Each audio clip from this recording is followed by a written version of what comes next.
Welcome to Rome. This is The Bittersweet Life with Katie Sewell and Tiffany Parks. Hello, this is The Bittersweet Life. I'm Katie Sewell. I'm Tiffany Parks.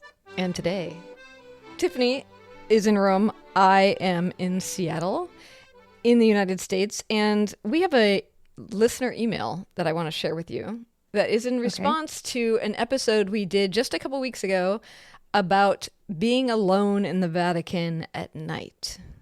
So if you haven't heard that, this is tied to that. It can stand alone as well, but you might want to listen to the other one as well.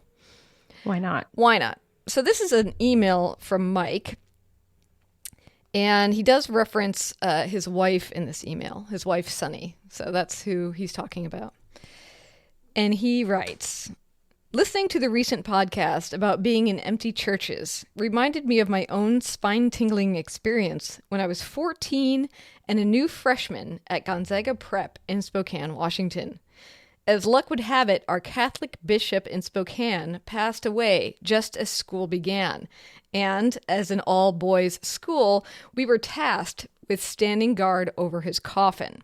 There were 4 boys assigned to each hour of the day and night until his funeral. I got a night shift. It was an open casket, and I had the top of the coffin on his right shoulder. He was dressed in his full bishop's regalia, lying in state on a velvet bed. I could have reached out and touched his cold, ashen face, but was too petrified to move.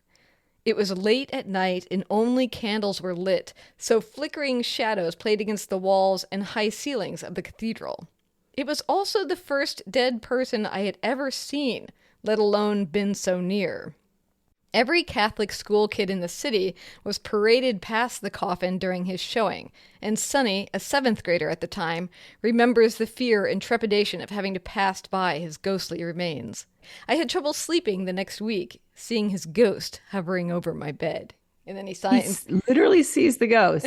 He signs Mike, in parentheses, too much imagination. Okay, that's cute. So I wrote him back, and I did say... what a strange thing for them to make children do. Yeah, because if he was a freshman in prep school, he would only have been 14. Yeah, that's what he said, 14 years old. I said, how strange. And he said, and he wrote back one more time, and he just said, yes, of course, all of us from that class have vivid memories of that episode. Well, you would have to, especially because it was like at the very beginning. So you would have stronger memories of it just for that reason, because you were just starting there. Mm-hmm. But also, how strange, like, you have a bunch of 14-year-old kids having to, well, probably not, maybe they were all ages, but in a dark cathedral with only candles flickering overnight. I mean, what are you trying to do? Well, can I say something really, like, I may be ignorant, I don't know, but I feel like, especially the Catholic Church, you'd think, the church teaches that your soul leaves your body when you die and your body becomes an empty shell and it's your soul that goes on and goes to God. Why the importance of the physical remains if the soul is no longer there? I can understand from a sentimental point of view if it's your loved one, of course. But if you're just like the church making the decision to do this, the school, I mean, I know Gonzaga is a Christian, is a Catholic school, them deciding to do this in general, not just that specific time, but why give so, I mean, it's the same thing with the, people going to see John Paul II. I was here in Rome during the time of his funeral, and obviously Benedict XVI as well. John Paul II was a bigger deal. And people lined up for hours, literally 4 or 5 or more hours to walk past the body of John Paul II. And I'm sorry, but like I said, if it's your mother, if it's someone, your spouse, I get that. But if it's like a religious figure, I don't get it. I really don't get it. I have 2 theories about why. I think to answer your first question, what is the importance of the body if the soul isn't there anymore? I believe that some people believe that the reason why people get embalmed in the first place, instead of just being cremated, might have something to do with the resurrection. The idea of the resurrection, everybody is brought back to life. you want to have a body sticking around for when you are brought back to life. I think that at least was part of the older thinking, the thinking of the past, right? But the body doesn't survive. It doesn't I'm just survive. I'm just giving you how some people thought about it in the past and maybe even today. Okay. Okay. Although, now Okay. green burial and cremation is so much more popular in many ways, at least in the United States. Another thing about parading past a famous cultural figure, I think, of any kind, because, you also have like Ho Chi Minh in Vietnam, things like that, is that this is the only chance you're going to get to see that person. It's like almost like going and seeing a celebrity. If you were really into John Paul II and you never got a chance to actually be in his presence in your life, being in his presence in his death is maybe somewhat similar. Your chance to Second best. look upon his face, with your own eyes. That would be my guess. Mhm. But I think why they would have a bunch of teenagers guarding a cardinal who was lying in state seems a little strange in general to me. But I did want to talk about the kind of spooky experience of being in the presence of a dead body, something that is not entirely uncommon when you're walking around the streets, not the streets, the cathedrals of Rome. It's not completely unheard of that you might encounter somebody who is lying there dead. And of course, in my own life, I've had plenty of experiences encountering dead people. So I figured we would chat about it a little bit. All right. Is there a particular dead person in Rome that you'd like to introduce as a way of getting this conversation started? Yes. There are, well, like you said, there are several. One that pops to mind is St. Catherine of Siena, who is in a coffin, in a glass coffin, in the church of Santa Maria sopra Minerva. Now, she's basically at the high altar, and I cannot remember the reason why she's in that particular church, but there is a marble effigy of her in a glass coffin that you can see from the front. But people can go back behind that. And when I am in Santa Maria sopra Minerva, 99 times out of 100, I am with tourists and I'm doing a tour for them. And I don't take them back there because, quite honestly, I've never been back there. I talk about the Michelangelo sculpture, I talk about the Filippino Lippi paintings. There's only so much time, there's a lot to see. So I've actually never gone back there. But I know I see people going back there. From what I understand, from the back of the coffin, you can see maybe part of her actual body or maybe her head. I'm not sure what's back there. But the front, you can see it's a marble sculpture. But from the back, she's back there. And there are several people buried in glass coffins in various churches of Rome. And usually what you'll find is their face and their hands are covered with like a wax mask, like the face is a wax mask, and there's wax hands over their hands.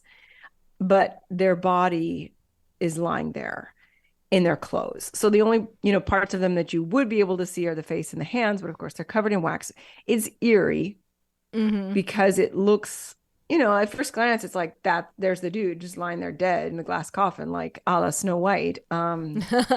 But, I wonder though, like how there must be ways that they keep the body from just crumbling away, because you can see like the physicality of the body underneath the clothing. Like there's a body there.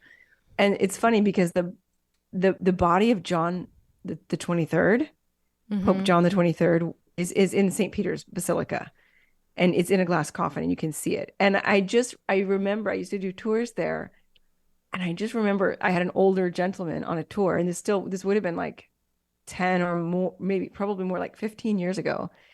And he was older already. And he's just saying, that's John the 23rd. Like he was huge. Like he was this big guy. There's this really big man, and he's tiny now. Yeah. And so, I mean, I guess to a certain point, the body does shrivel up. But anyway. I was going to say that they probably do stuff the clothes with something, I would think.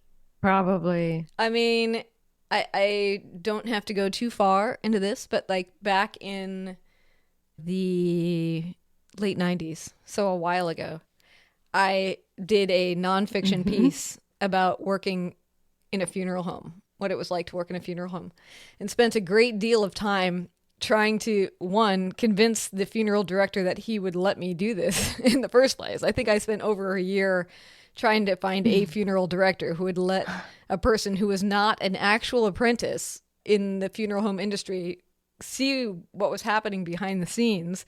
And finally, after I earnestly try finding person after person after person who will let me, and nobody will, this man that I first started with, the very first funeral director I ever talked to about it, must have just thrown up his hands and said, "My gosh, I guess she's serious about this because she is not going away." And he agreed to let me do it. So I got to spend a number of days working behind the scenes with all the dead bodies and see how things were actually done during this period of time. Now, this is the Did you have to 90s. handle them? Yeah, yeah, definitely. Now, this is the 90s, so it's possible that things have changed dramatically. I mean, technology is constantly changing, so the way that things are done are not necessarily the way things are done anymore. But, I mean, there were all kinds of funny, weird, questionable methods of making a person look as normal as possible going into the coffin. And a lot of that is like, I mean, I taught the head embalmer. I taught him the term MacGyvering it because like the old show MacGyver, how he could build a bomb out of like a ballpoint pen and a rope, some string, and he would somehow fashion a bomb. It felt very much the same way because corpses are particularly delicate. They are in a state of beginning decomposition. Even if they just come out of the fridge, they're still not, they don't have a lot of God. like physical integrity necessarily. Things are starting to loosen up a little bit. And so every now and then something would happen where, you're moving a person around, you're trying to finish the embalming, or you're just trying to move them from one place to another. And maybe, let's just give a light example. Sorry for anyone who's too squeamish, but like maybe you get like a little tear in the skin, right? Like in the arm because the skin's so loose. Well, I mean, you can't just have like an open tear in the I'm skin. squeamish, Katie. I I'm know. squeamish. Okay. I know. Well, I'll just use this as my one example. You can't just have like a tear in the skin because, if you put that person in a dress or a shirt, eventually that whatever fluids are in there are going to come through the shirt. So you don't want that. So what would you do? Wrap the arm in plastic wrap, like saran wrap, and maybe spray it with a spray glue before you do it so that the plastic stays on, and then you just kind of pat it down and like seal it off. And there are all kinds of things like that.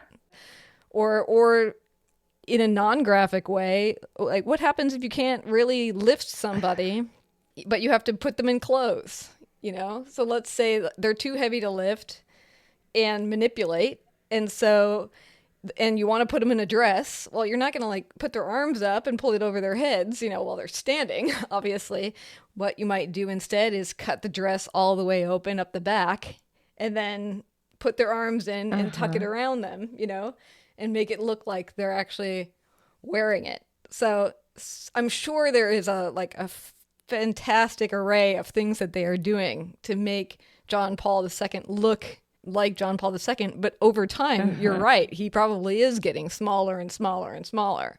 John the 23rd. I mean, John John the the 23rd. 23rd, just Yeah, to be sorry, John the just to be 23rd. precise. Yeah, Yeah. he might actually be becoming like smaller and smaller over time. But I'm sure somebody's Yeah. brought in from time to time to try to like stuff it back up again, And I don't know, are those glass It is coffins like bizarre. are those glass coffins refrigerated at all? I have no idea. That's that would be something to Google. Not that you would be able to find it on Google, but yeah, that's a good point. Like if that's real flesh and even if the organs have all been taken out and I just feel like there must be some other process for those bodies. Like there must be some kind of like taxidermy to go. I hate to use that word, but Well, you know what I'm saying? I did ask, I mean, maybe it was one of these people at the funeral home. I did ask them if an embalming job is well done, because of course, not all jobs are created equal. You know, you do have to have a skilled human being, you know, behind the, I don't know, the jabbing mechanism that makes it possible. I don't know what to call it. I asked him, like, if it's a really good embalming job, if I were to dig up a person 50 years later, what would it look like? And he said, if it was really, really well done, they would look almost completely unchanged. So, Wow. yeah. So, I mean, I imagine if you're embalming a pope or like a someone like Ho Chi Minh, you bring in your very best guy. It is your the cream of the crop when it comes to the technician, I'm sure. But even still, you can't keep something right forever. No, no, because eventually, eventually the worms get in, right?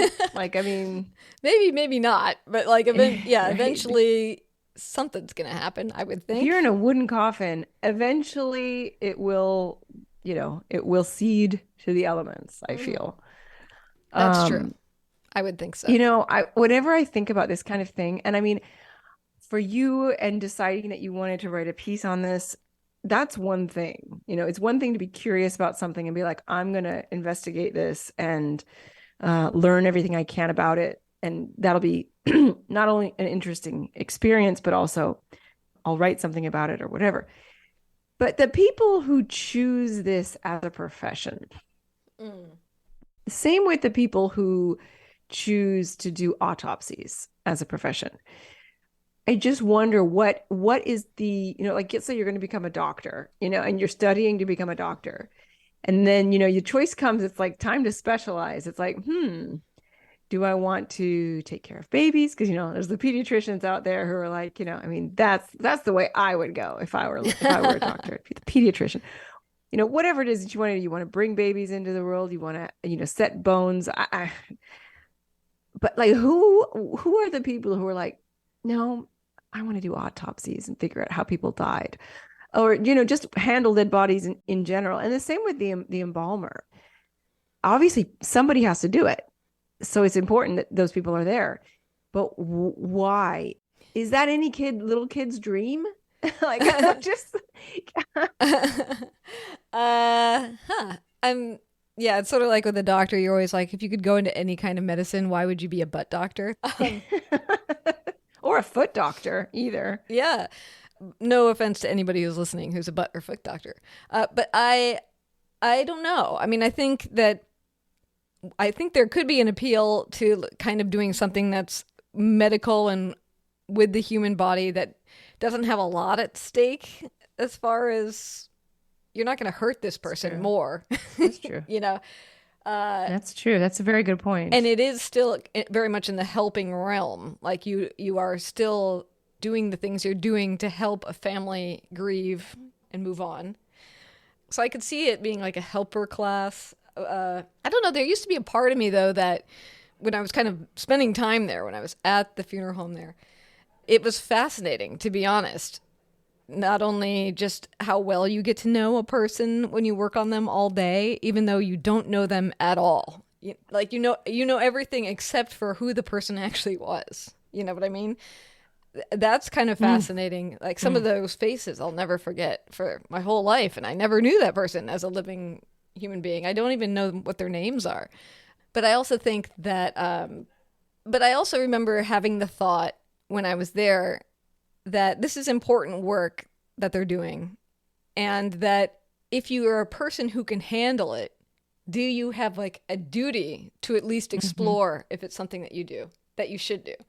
Or like, if you're a person who can handle it mhm. and finds it intriguing, should you pursue it Well, further? we had a mortician on this show a couple of times. Yeah. Caitlin Doty? She Yeah, that runs sounds right. she runs the Ask a Mortician YouTube series. Yeah, because she seems to have a real passion for it. Mm-hmm. Yeah. A real passion But I for it. feel like not everybody who does this can probably has that passion, right? I mean, I guess I do. Maybe it's my lack of imagination, but I cannot imagine wanting to work with dead bodies. I don't know. I've always had a fear of dead bodies. And the funny thing is, like when I'm walking around a church in Rome, like if I see a dead body in a coffin with wax over its face, that doesn't freak me out. Going into the Capuchin crypt and seeing all those skulls and bones doesn't freak me out. But like if I were swimming in a lake and I swam past a dead body floating, like that would be enough to traumatize me for the rest of my life.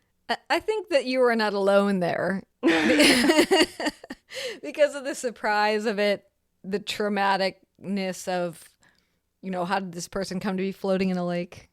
But I mean, have you actually been around dead bodies who are just there dead because they were people that died, in a bed? Yeah, I mean, I've been to a few funerals. No, not like I've never been to a wake, I've never been to the kind of thing where the person is still lying in their bed after they've just died. I've never been near someone who died. Only in like a funeral sense. I've been to at least one funeral, maybe two, where I have had gone up and, viewed my grandparents. I think it was my maternal grandparents, one at a time, obviously. That's the only time I can think of that I ever saw a dead body that wasn't like a pope who died 100 years before or something. Right. And you couldn't really see anyway, so it doesn't really count. Or just random bones. So no, not really. I don't think that really counts. No, I was just wondering, like, I wonder if it would be different if it was more normal. Like, how it used to be, how like in our homes we call a certain room the living room, and it used to be called the parlor. And the parlor, it was called that because that's where, if a person died, you would lay them out so that other people could come and visit and see their dead bodies. Seriously, I did not know that. Yeah, and that's why we call it a living room, because now we don't put our dead in the living room anymore. Or in our parlors anymore. We live in those rooms. It's for the living. It's not for the dead anymore. Interesting. I had no idea. I thought that was called the living room because you spent the most of your life in that room. Nope. The room you lived in. Well, that's my understanding. Yeah, that's the shift. And so I feel like in the past, or maybe when we think about times when it's like bubonic plague or something, that it would have been more common to just encounter the dead all the time. And now we really don't. I mean, that's what kind of makes Rome interesting compared to, say, Seattle. Is in Rome, you are going to encounter dead bodies. They may look like a carnival ride where it's just covered in wax and, costuming, but you still are encountering them more than, say, you would probably anywhere in the United States. And part of the reason why I wanted to work at the funeral home was because of my own distance from it all. And I think that for me, at least, that distance was causing fear. I was very afraid of death and dying, and to such a degree that it was like a real thing that was like, I couldn't not think about it a lot for much of the day. And I think part of me wanting to do this was trying to demystify it or take it into a different realm than, just being completely separate from it entirely. But like I said, I hadn't really ever been around dead bodies. My mom would tell you that one of her most maybe mortifying moments as a parent, when I was a very, very little girl, was when she stopped by a church to go to a funeral, and she was trying to just sit quietly in the back because she was late and the service was almost over. And me, being the little toddler that I was, sitting back next to her, said in a very loud voice, "What is that man doing up there?" Because he was laying in an open casket. To my recollection, that's the only open casket I've ever seen my whole life, even to date. And so the night before I went in to work at this funeral home for the very first time, with no experience about being around dead bodies whatsoever, my father, who had done lots of funerals as a minister, pulled me aside and basically said, "I don't know if it will help or not, but when I see a dead body, I always try to look at it with interest instead of with fear." And I definitely kept that notion in my head as I pulled open the door to the first room of dead bodies I'd ever seen, and went from seeing 0 to, I think, 8 in one room. My goodness. Did it help my fear of death? I think in the long run, yes. In the short term, I don't think it did. No. Really? But Why in the short term did it make you feel more just too much in your thoughts all the time? well, because now you really know what it looks like up close and personal. Like you've been moving people around, you've been spearing their bodies with embalming fluid, you've been. But sometimes, they say like if you face your fear, Mhm. like someone said to me, like if you had a spider or a tarantula, let's be honest, that's what I'm really scared of, crawl on you, yeah, it would really scare you. But then after that, you wouldn't be scared again. I'm just not willing to do that. So I'll just be afraid of spiders forever, and that's okay. I think there's something to that. I think, but that's why I say in the short term, I don't think it helped. I think in the long term, it did. I think in the short term, I mean, I was so young still. I was probably around 20, 21. And I think it just started, like, I started to feel so familiar that it felt like I could picture my friends dead easily, Ugh. things like that. And so that's why I was like, I think I'm not going to be doing this for a long time. I also want to live life and not Yeah. think about death all day when I'm this young. And so, eventually stopped stopping by. Now I wish I'd stop by more often because, my stories are so limited, but and I'm not even telling you the worst of them. I but I think in the long term it was helpful. And I think partly what that mortician who came on the show talked about was that, our distance from death now is not always the healthiest thing. It Mm. it does make it an abstract when, historically it used to be so concrete. Yeah, well, even, I mean, I don't know. Honestly, I don't know what people do in the United States if, let's say, someone dies and, not a tragedy, but like someone who's maybe very old and dying eventually. Like my father died at home. We all knew that it was coming within weeks, if not days. And one of my sisters was there. My stepbrother was there. Obviously, my stepmother was there.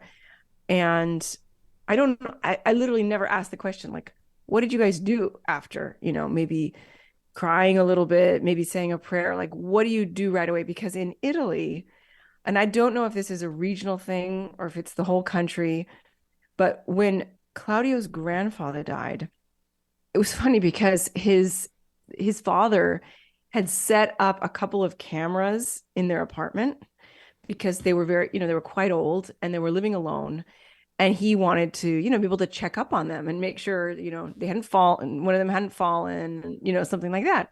And so the night that he died, I happened to be over there. Claudia and I were over at his parents' house, and his father was watching the video in their bedroom, Hmm. and his mother was sitting beside his father, who was still in bed. And I don't know if she was holding his hand or what, but she was sitting beside him, and there were other people there. Like she had called other people to come over, probably her other kids who live in the same city, and they were having basically a wake, from what I understand. I don't know how long it went on, but I know that traditionally in many cultures, you do that all night. You sit with the dead body all night, which again, I get why you do it, but it at the same time it kind of blows my mind.